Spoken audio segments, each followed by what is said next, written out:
This is an aloe vera plant. It's an incredibly popular houseplant around the world. It can even be grown outside in zones 8 through 11, which means it is hardy enough to take some amount of cold and frost. Some varieties are hardier than others, but what it doesn't like is excessive moisture, i.e. standing water, heavy waterlogged soil, that type of thing, particularly during the cold winter months. But what we're going to do with this one today is talk about its care a little bit, how you can help it thrive indoors. We're also going to divide and repot it, because I've had this thing for somewhere between 2 and 3 years. It's always had a few pups next to it. The mother plant would be the original, which would be this one right here. But there are 1, 2, 3 decent sized pups. There's even a teeny tiny one hidden in the middle that you can't really see. So what I'm going to do today is take it out of this pot, which I have never done. I bought it in this pot at least 2 years ago. You can feel how the roots are trying to push out of the pot. It's pretty bumpy on the side. I'm hoping I can get it out without destroying the pot.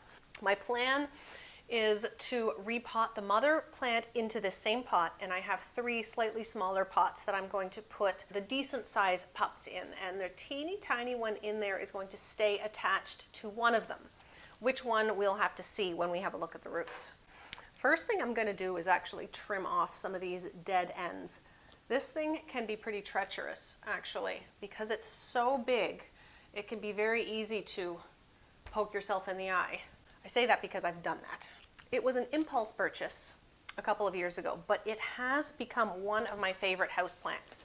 It just always looks fantastic. It doesn't grow so fast that you end up having to do a bunch of maintenance and cutting or pruning.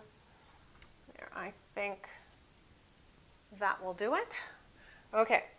This has a good amount of weight to it too, and it is only in a plastic pot, which is fine. I'm going to leave it in that plastic pot. I'd like to find a nice decorative pot to place this inside. I just haven't quite found the right one yet. I'm not really sure how I'm going to do this without breaking anything. If it's stubborn, first thing to do is just to squeeze the pot a little bit.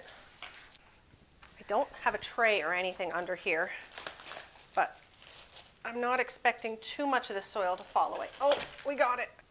Oh, that's not nearly as bad as I thought it was going to be. Okay. So there are remnants of dead leaves under here that I'm just going to pull off. Here is one of the pups. You can see it's right on the side. It has a good amount of its own roots, and the tiny little pup is right there next to it. So those are going to be taken off together. What I'm going to do next is just try to remove a bunch of the soil so that I can see the roots. Now, I gave this a good water just a couple of days ago, and it is bone dry already. Although that is what you want with a plant like this. They don't like to be sitting in waterlogged soil. So if the plant takes up a good amount of the moisture within the first couple of days of watering it, that is perfect. What I tend to do actually is fill the saucer underneath with water and just let it take up a little bit from the bottom where a good amount of the roots are.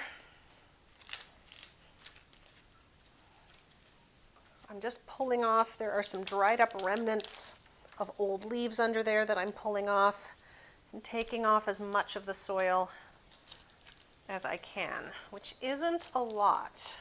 Now, the first thing I'm going to try to do, this one here has a little bit of give. So what I'm going to try to do is see if I can loosen this and pull. I can't really, oh, it's falling. I can't really untangle the roots all that much. Oh, that was a good one.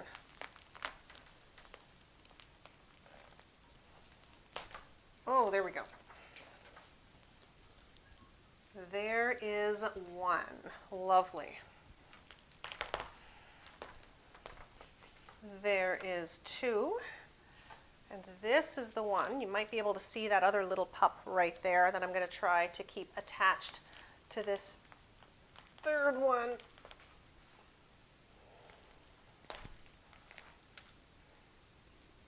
Three. Actually, it's sort of separated, but I am going to keep it in the same pot.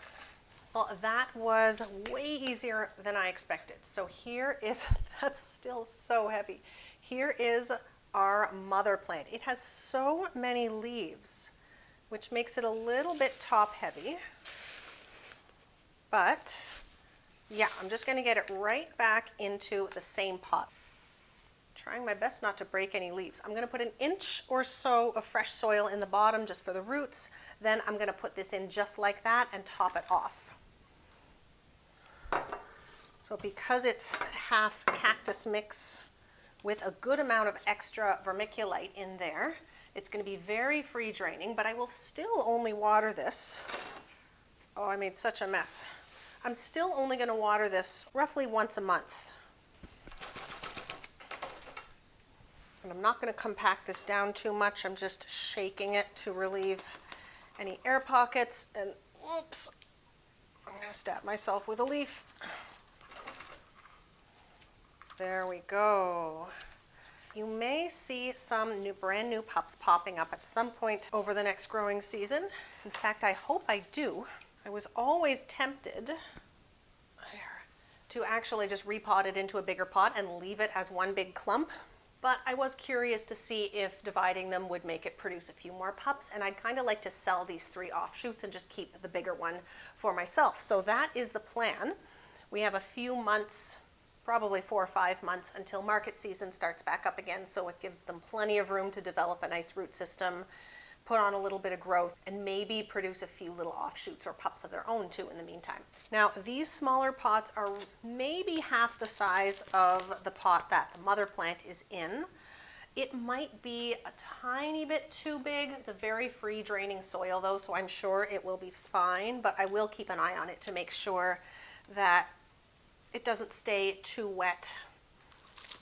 And like I said before, watering from the bottom usually works pretty well because you don't have to saturate the whole entire thing that way. I'll just put a cup of water in the saucer and it can take it up that way. I really miss being able to do this outside. It's a lot easier to clean up when I spill the soil, as I always do. There we go. There is the second one. Where are my saucers? You see those amaryllis flowers behind me? It is peak amaryllis season right now. I have 4 gorgeous new varieties, probably 15 bloom stalks so far, and at least another 10 yet to go. Let me know if you want to see that, by the way. I could do a little amaryllis tour video. They won't all bloom at the same time, but I've been taking footage of them all as they bloom. I'm just arranging the roots to make sure they point down. That is the direction they want to go. They just sometimes get pushed upwards when you're lowering them into the pot.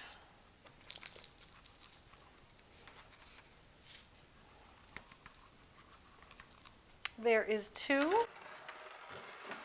So now we can have a good look at this tiny little pup. And I could pot this up individually if I wanted to in a very small pot and keep an eye on it.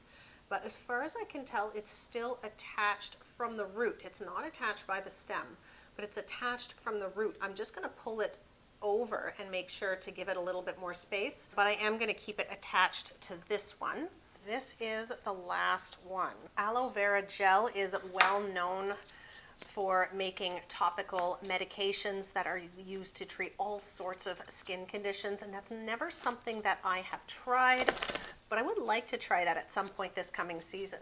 I am keeping the mother plant, by the way. These 3 I'll likely sell, but I'll be keeping this one for sure.